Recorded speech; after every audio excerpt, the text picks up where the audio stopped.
Good morning student. आज अपन class 9 chapter 3 अफवाह का अध्ययन करेंगे। अफवाह शब्द एक क्षेत्र के नदी तंत्र की व्याख्या करता है। किसके? एक क्षेत्र में जो नदी होता है उस तंत्र की व्याख्या करता है। भारत के भौतिक मानचित्र को देखिए, आप पाएंगे कि विभिन्न दिशाओं से छोटी छोटी धाराएं आकर एक साथ मिल जाती हैं तथा एक मुख्य नदी का निर्माण करती हैं। छोटी छोटी धाराएं आकर के एक मुख्य नदी मिलती है जिससे नदी का निर्माण होता है। अंततः इनका निकास किसी बड़े जलाशय जैसे झील, समुद्र या महासागर में होता है। एक नदी तंत्र द्वारा जिस क्षेत्र का जल प्रवाहित होता है उसे एक अफवाह द्रोणी कहते हैं। अंडरलाइन करें यहाँ पर। यहाँ प्रश्न आ सकता है अफवाह द्रोणी से क्या अभिप्राय है, तो ये इसका उत्तर हुआ, अंडरलाइन हो गया।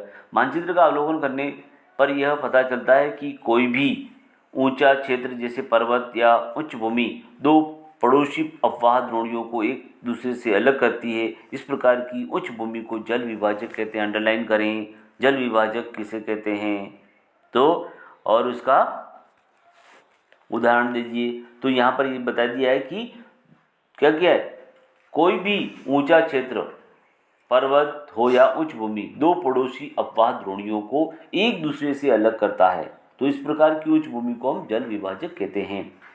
क्या आप जानते हैं विश्व की सबसे बड़ी अफवाह द्रोणी कौन सी है? अमेजन नदी की है। भारत के अफवाह तंत्र का नियंत्रण मुख्यतः भौगोलिक आकृतियों के द्वारा होता है। इस आधार पर भारतीय नदियों को दो मुख्य भागों में विभाजित किया गया है। पहला हिमालय की नदियाँ तथा दूसरा है प्रायद्वीपीय नदियाँ। तो भारत के दो मुख्य भौगोलिक क्षेत्रों से उत्पन्न होने के कारण हिमालय और प्रायद्वीपीय नदियाँ एक दूसरे से भिन्न हैं, क्योंकि दोनों के भौगोलिक क्षेत्र अलग अलग है। एक तो पठारी भाग में, एक पर्वतीय भाग। हिमालय की अधिकतर नदियां 12 मासी होती हैं। मुख्य विशेषता है हिमालय की नदियों की मुख्य विशेषता है, पहली विशेषता कि ये 12 महीने बहती रहती है। इनमें वर्ष भर पानी रहता है क्योंकि इन्हें वर्षा के अतिरिक्त ऊंचे पर्वतों से पिघलने वाले हिम द्वारा भी जल प्राप्त होता है। बर्फ गर्मियों में बर्फ पिघलती है, जब पानी कम हो जाता है तो वो हिम के रूप में आता है।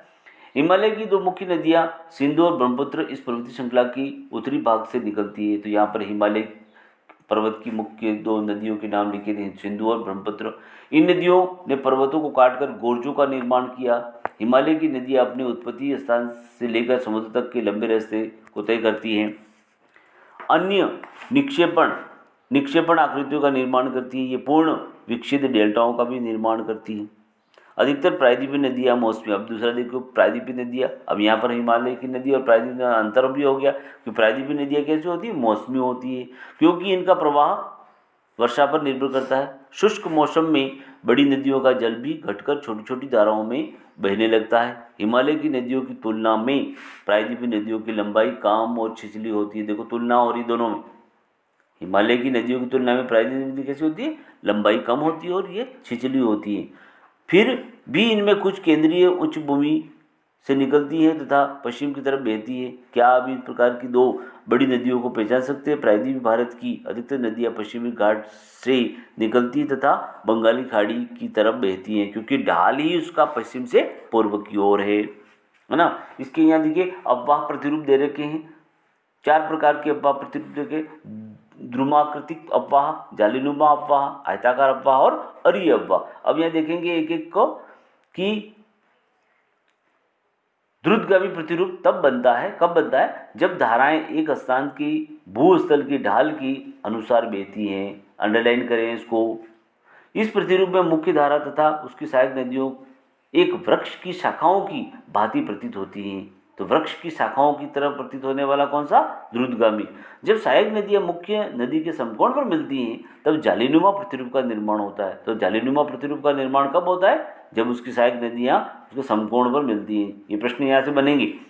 जालीनुमा प्रतिरूप का वहाँ विकसित करता है जहाँ कठोर और मुलायम चट्टानें समानांतर पाई जाती हैं। नेक्स्ट तीसरा है आयताकार अफवाह प्रतिरूप प्रबल संगीत शैलीय भूभाग पर विकसित करता है। अरीय प्रतिरूप तब विकसित होता है जब केंद्रीय शिखर या गुंबद जैसी संरचना धाराएं विभिन्न दिशाओं में प्रवाहित होती हैं। विभिन्न प्रकार की अफवाह प्रतिरूप का संयोजन एक ही अफवाह द्रोणी में भी पाया जा सकता है। अब देखेंगे हम हिमालय की नदियाँ। सिंधु, गंगा तथा ब्रह्मपुत्र हिमालय से निकलने वाली प्रमुख नदियाँ। यहाँ पर प्रश्न बना क्योंकि छोटे छोटे जो प्रश्न बनेंगे वो पाठ के अंदर से बनेंगे, तो आपको पाठ को अच्छी तरह से पढ़ना है तो आपको आराम से कर पाएंगे। जैसे कि यहाँ प्रश्न बना कि हिमालय से निकलने वाली प्रमुख नदियों के नाम लिखिए, तो सिंधु, गंगा, ब्रह्मपुत्र हो गया। ये नदियाँ लंबी हैं तथा अनेक महत्वपूर्ण एवं बड़ी सहायक नदियाँ लाकर इसमें मिलती हैं। किसी नदी तथा उसकी सहायक नदियों को नदी तंत्र कहा जाता है। अंडरलाइन करें, नदी और उसकी सहायक नदियों से मिलकर नदी तंत्र बनता है। पहला है सिंधु नदी तंत्र। सिंधु नदी का उद्गम मानसरोवर झील के निकट तिब्बत में है। ये कहाँ से है? मानसरोवर झील के निकट तिब्बत में। पश्चिम की ओर बहती हुई ये नदी भारत में जम्मू कश्मीर के लद्दाख जिले में प्रवेश करती है। इस भाग में यह एक बहुत ही सुंदर दर्शनीय गोर्ज का निर्माण करती है। इस क्षेत्र में बहुत ही सहायक नदियाँ जैसे जास्कर, नुब्रा, श्योक तथा हुंजा इस नदी में मिलती है। सिंधु नदी बलूचिस्तान तथा गिलगित से बहते हुए अटक में पर्वतीय क्षेत्र से बाहर निकलती है। सतलज, व्यास, रावी, चेनाब तथा झेलम आपस में मिलकर पाकिस्तान में मिठानकोट के पास सिंधु नदी में मिल जाती है। इसके बाद ये नदी दक्षिण की तरफ बहती है तथा अंत में कराची से पूर्व की और अरब सागर में मिल जाती है। सिंधु नदी के मैदान का ढाल बहुत धीमा है। सिंधु द्रोणी का 1/3 से कुछ अधिक भाग भारत के जम्मू कश्मीर, हिमाचल तथा पंजाब तथा शेष भाग पाकिस्तान में स्थित है। 2900 किलोमीटर लंबी सिंधु नदी विश्व की लंबी नदियों में से एक है। तो सिंधु नदी की लंबाई कितनी हो गई? 2900 किलोमीटर।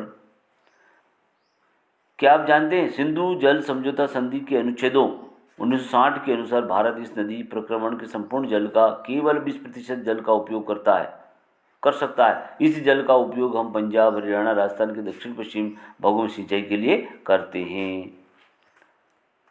आज हम ये तक पढ़ेंगे। नेक्स्ट हम गंगा नदी तंत्र को पढ़ेंगे।